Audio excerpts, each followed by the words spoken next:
In this case, it's 2 stars. Now, if you just look at the other side of the street, there's also great space for lease. It's, of course, always great space. And this is neighbors' energy rating of 3.5 stars. So this is informing the market. Now, obviously, there's a third way as policymakers to react to the high fraction of energy consumed in buildings, which is a carbon tax. Well, being here in the US, I'll just skip that point and go to the third major trend. Voluntary labels are now commonplace. Again, and I'm sorry for these economist pictures, but this is very important.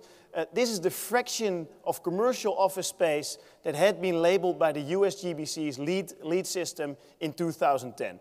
Another fact about economists, they're always a little behind. So this is still data from 2010. We all know what happened over the last 2 years, even more labeled buildings.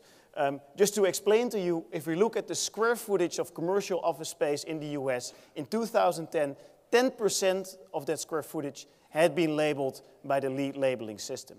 So that's a big number. Fourth trend, and then we'll stop with the trends. Users start to care. Users start to care about the quality of their building. Users always cared about their building and the location of it, but more and more they start to care about the color of the building. And users like green buildings. And if you think about users, it's not just office workers, it's customers in the shopping center, it's patients in hospitals, it's students in schools or in their dorms, it's homeowners.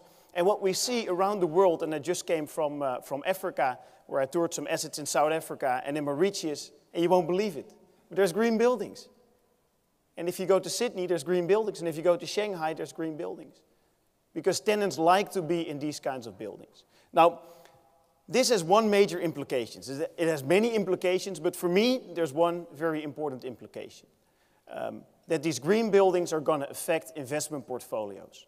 So yes, there's direct cost savings. That's great, but if I'm a landlord and my tenants save energy, well, you know, is that really so great because they save energy and I made the investment? So what's really important is how tenants evaluate the energy efficiency and sustainability of buildings.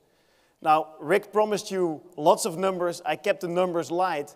I'm more than happy to show you equations, but I thought this would not be the right moment for that. But in research that I've been doing with colleagues at Berkeley, Maastricht over the last 5 years, we find convincing evidence, and it might not be so convincing to just see it here without the equation, but we find convincing evidence that there's a difference in rents, in occupancy rates, and in transaction prices between efficient buildings, green buildings, and inefficient non-green buildings. And what we found in 2007, that was kind of pre-crisis, 2010, middle of the crisis, and still now, is that green buildings have a stronger rent roll, as we call it. So the effective cash flow coming from green buildings is 6 to 7% higher. And now the panel might say, later on, you know, they might water that down a little bit and turn it around. Because what it means basically is that non-green buildings or non-efficient buildings have lower cash flows.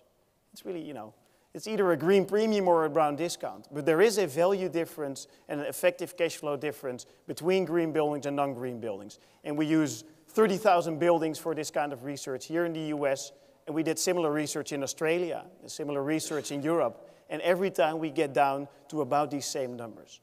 We also looked at buildings that transacted with a LEED label, and buildings that transacted without a LEED label. And using our econometric methods, we found that transaction prices differ on average by about 11 to 13%. So yes,